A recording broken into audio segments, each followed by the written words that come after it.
Nós faremos a leitura da palavra de Deus no Salmo de número 3. Assim diz a palavra do Senhor. Salmo de Davi quando fugia de Absalão, seu filho. Senhor, como tem crescido o número dos meus adversários. São numerosos os que se levantam contra mim. São muitos os que dizem de mim: não há em Deus salvação para ele. Porém, tu, Senhor, és o meu escudo, és a minha glória e o que exaltas a minha cabeça. Com a minha voz clamo ao Senhor e ele do seu santo monte me responde. Deito-me e pego no sono, acordo porque o Senhor me sustenta. Não tenho medo de milhares do povo que tomam posição contra mim de todos os lados. Levanta-te, Senhor, salva-me, Deus meu, pois feres nos queixos a todos os meus inimigos e aos ímpios quebras os dentes. Do Senhor é a salvação, e sobre o teu povo a tua bênção. Os fatos descritos no Salmo de número 3 encontram-se registrados no segundo livro de Samuel, entre os capítulos 15 a 18. Davi, o grande rei Davi, vendo-se diante de uma intensa perseguição, compôs este salmo que é chamado de Salmo da Manhã, por causa da expressão que aparece aqui no verso 5, em que diz: deito-me e pego no sono, acordo, porque o Senhor me sustenta. A ênfase deste salmo está no fato de que Deus é aquele que protege os seus servos em suas aflições. E à luz deste salmo nós queremos brevemente tratar sobre alguns princípios para enfrentarmos as adversidades. Em primeiro lugar, para enfrentarmos as adversidades, nós precisamos ser realistas, nós precisamos encarar os fatos. De acordo com o título deste salmo, Davi era um fugitivo e ele estava fugindo do seu próprio filho Absalão.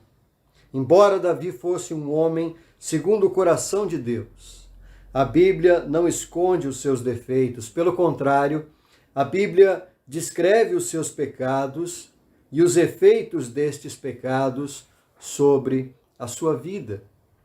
O conflito de Absalão com Davi não era apenas o resultado de erros no coração de seu filho. Davi cometeu 2 pecados graves.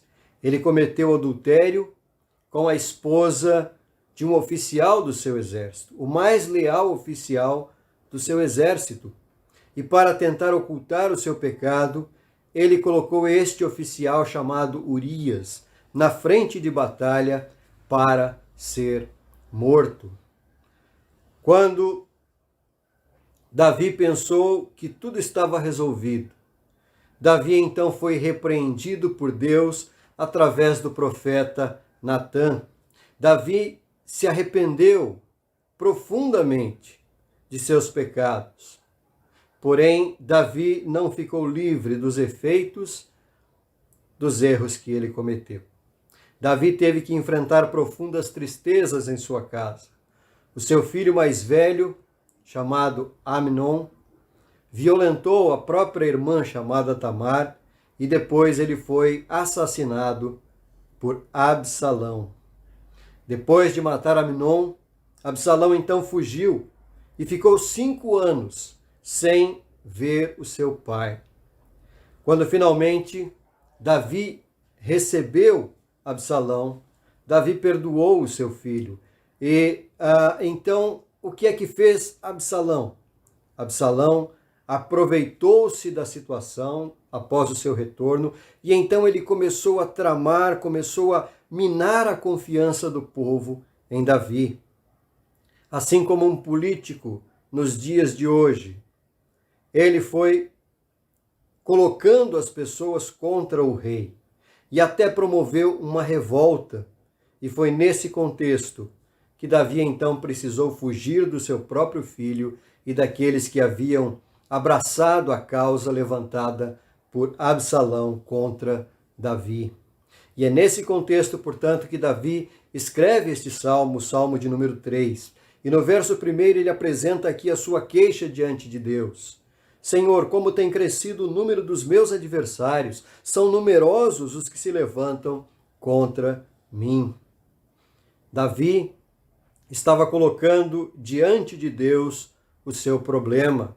Havia muitos inimigos e estes inimigos estavam aumentando. Então, no verso 2, o salmista Davi diz: são muitos os que dizem de mim, não há em Deus salvação para ele. Possivelmente, esta seja uma referência ao que está registrado no capítulo 16 do segundo livro de Samuel, quando Simei, um homem da casa de Saul, saiu então amaldiçoando a Davi. E ele atirava pedras contra Davi e dizia: o Senhor te deu agora a paga de todo o sangue da tua casa, da casa de Saul, cujo reino usurpaste. Já o entregou nas mãos de teu filho Absalão. Eis-te agora na tua desgraça, porque és homem de sangue. Em outras palavras, Simei, possivelmente, juntamente com ele, todos os inimigos de Davi agora achavam que o Senhor havia abandonado Davi. O que nos chama a atenção, nos versos 1 e 2 do Salmo 3, é a maneira como Davi encara os fatos. Não havia como fugir daquela situação, da realidade envolvida naquela situação. E, portanto, este é o primeiro princípio para enfrentarmos as adversidades. Considerar os fatos, não fugir da realidade dos fatos e colocar tudo diante de Deus. Às vezes, nos vemos em situações em que parece que não há em Deus salvação para nós. Inclusive, há pessoas que chegam a pensar como os inimigos de Davi, dizendo: nem Deus pode socorrer agora. Davi estava diante da ameaça de morte por parte de muitos inimigos. Certamente nós não enfrentaremos uma situação semelhante em nossa vida. Porém, há circunstâncias em que parece que nossos problemas apenas aumentam. Problemas de ordem profissional, de ordem familiar, de ordem emocional. Os problemas aumentam, os inimigos aumentam. E quando aparentemente não houver solução, consideremos os fatos, reconheçamos que nós não podemos resolvê-los e coloquemos tudo diante do Senhor. Façamos como Davi, que coloca diante do Senhor, que apresenta esta realidade diante do Senhor. Senhor, como tem crescido o número dos meus adversários, são numerosos os que se levantam contra mim. São muitos os que dizem, não há em Deus salvação para ele. Após apresentar a sua queixa, mostrando o tamanho do seu problema, Davi então declara a sua confiança. Portanto, aqui nós temos a segunda atitude que nós devemos adotar diante das adversidades. O primeiro é encarar os fatos, é não fugir da realidade, é reconhecer que há um problema e apresentar a Deus. A segunda atitude é confiar em Deus. É isso que nós vemos entre os versos 3 a 4 do Salmo de número 3. Depois de apresentar a sua queixa, mostrando o tamanho do problema, Davi então declara a sua confiança no Senhor. E o foco da oração agora ele é radicalmente mudado. Davi muda-se do foco que estava nos seus inimigos, que estavam crescendo e que todos estavam dizendo que não havia saída para ele, e agora o foco de Davi é em Deus. Ao expressar a sua fé em Deus, Davi usa aqui 3 expressões de grande significado. Tu, porém, Senhor, és o meu escudo. Todos nós sabemos o que é um escudo.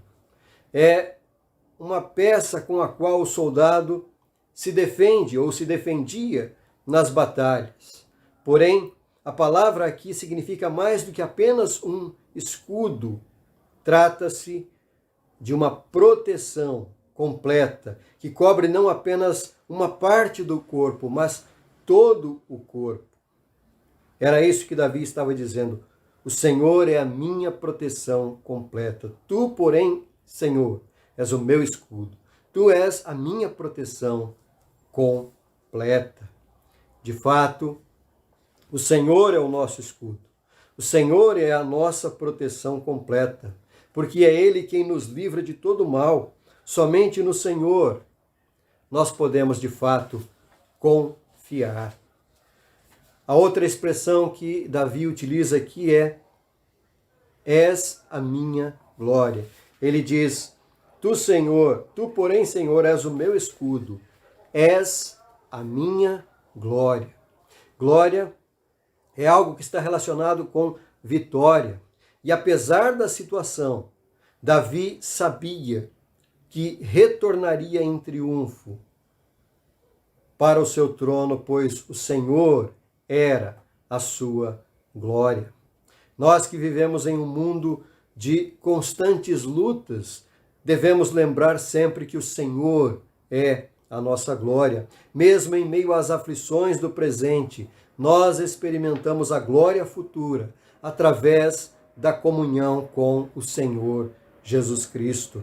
Ele suportou sofrimentos que não podem nem sequer ser comparados aos nossos sofrimentos. Ele conhece as nossas aflições e Ele também se compadece de nós. O Senhor sofreu e venceu para nos garantir a glória eterna em sua presença. Portanto, Davi diz: tu, porém, Senhor, és o meu escudo, és a minha glória. E em seguida ele diz: o que exaltas a minha cabeça. Ainda que Davi estivesse por um momento de cabeça baixa em razão das humilhações que ele vinha sofrendo, ele também sabia que o Senhor era quem o fortalecia. O Senhor restauraria a sua alegria. Assim, nessas 3 expressões, Davi afirma a sua confiança no Senhor. É Ele que defende, é Ele quem nos honra e é Ele quem restaura a nossa alegria. No caso, aqui nós temos no verso 4, Davi prosseguindo, declarando a sua confiança em Deus, e ele expressa a sua confiança no Senhor, dizendo: com a minha voz clamo ao Senhor, a Ele, e Ele do seu santo monte me responde. Para enfrentarmos as adversidades com as quais nós nos deparamos, nós devemos orar ao Senhor, certos de que Ele nos ouve e de que Ele responde às nossas orações. Isto é fé. Conforme diz o autor da carta aos Hebreus, ora, a fé é a certeza de coisas que se esperam, a convicção de fatos que se não veem. E a nossa fé não é pensamento positivo. A fé verdadeira, a fé salvadora, é uma fé revestida da confiança nas promessas da palavra de Deus e nos atos salvadores de Deus. Quando Davi considerava o seu passado, certamente ele reconhecia o livramento do Senhor em resposta a muitas das suas orações. Quando nós relembramos as orações que Deus já nos respondeu, nós também podemos de fato dizer como salmista: clamo ao Senhor e Ele me responde. O resultado da confiança em Deus se vê nas palavras dos versos 5 e 6. Deito-me e pego no sono, acordo porque o Senhor me sustenta. Não tenho medo de milhares do povo que tomam posição contra mim. Aquele que é escudo, aquele que é glória e aquele que é força, aquele que ouve as orações e responde, é também aquele que proporciona paz e segurança. Davi podia deitar, dormir e acordar, porque o Senhor o sustentava.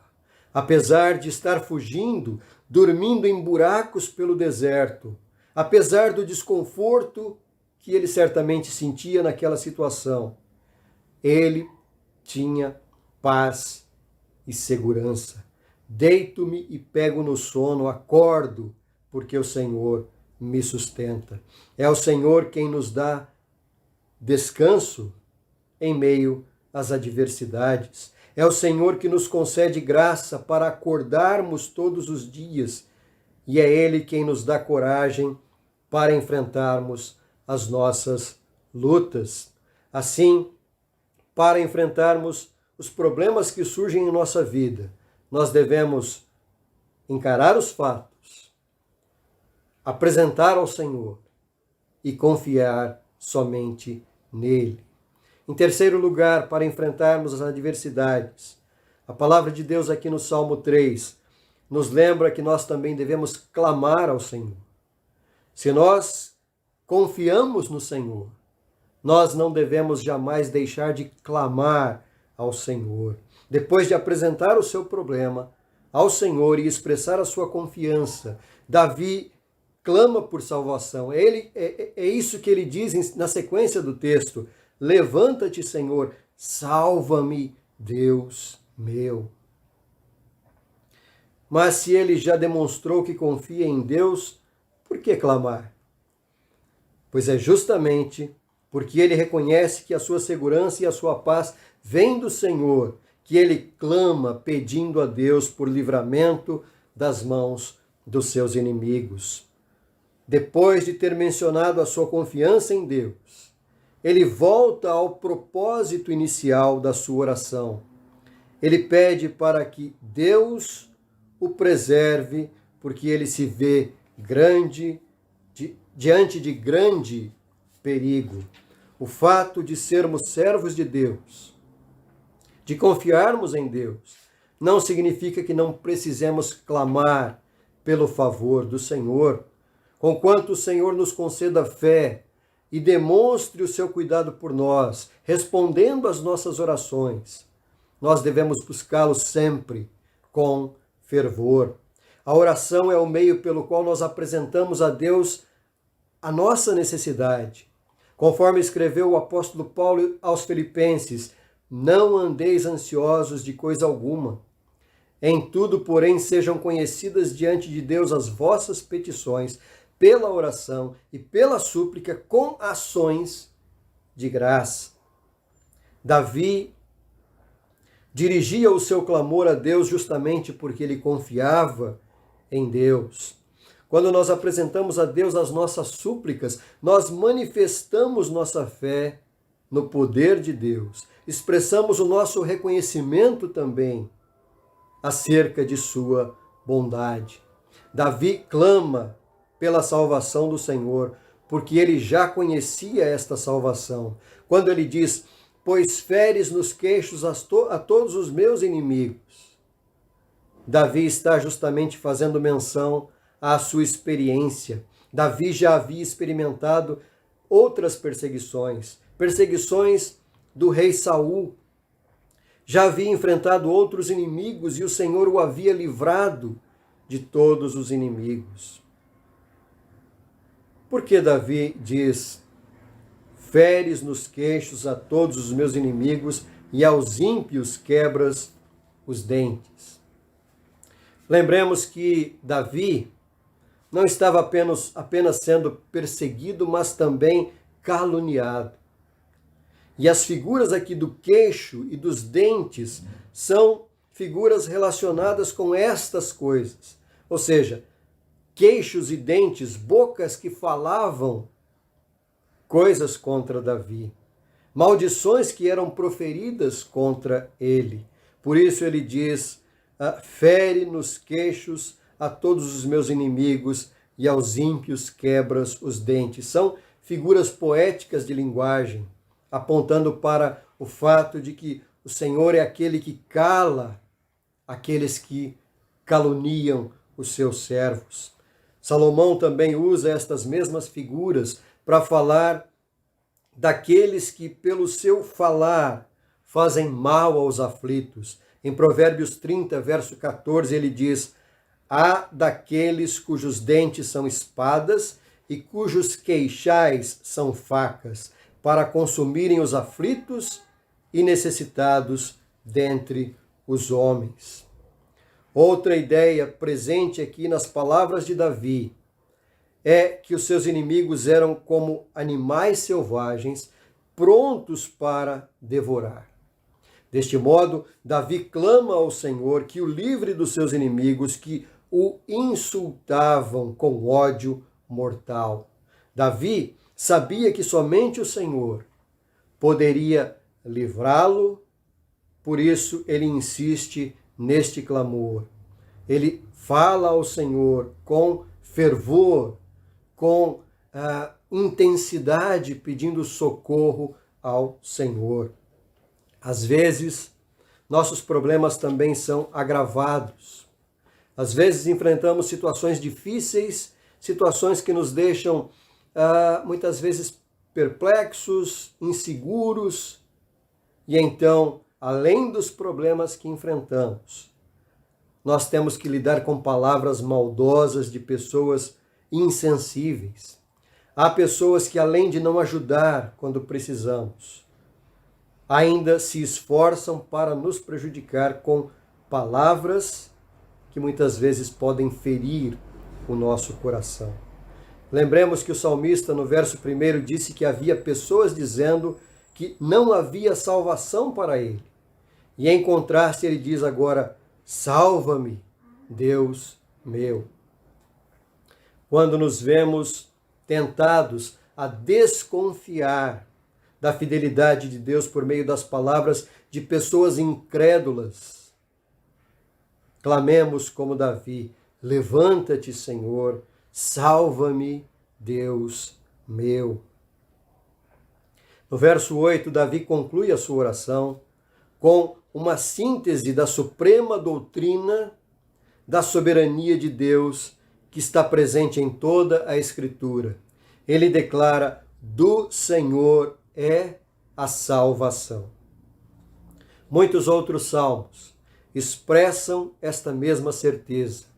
Foi com esta certeza que o profeta Jonas orou de dentro do ventre de um grande peixe, pedindo que o Senhor o salvasse. E então, em sua oração, Jonas diz, ao Senhor pertence a salvação. Não importa o que os homens façam, não importa o que os homens digam, a salvação, o livramento, a segurança vem de Deus. Notemos que a súplica de Davi, ela vem acompanhada de louvor e gratidão. Assim também deve ser o nosso clamor ao Senhor, certos de que Ele nos ouve e nos atende. Não deixemos de exaltar o seu poder, a sua fidelidade, a sua misericórdia para conosco, porque nós somos o seu povo e sobre nós está a bênção do Senhor.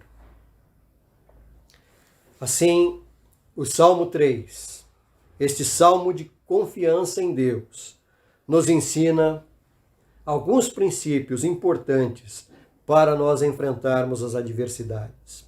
Em primeiro lugar, para enfrentar as adversidades, nós precisamos considerar os fatos, reconhecendo que nós necessitamos do Senhor.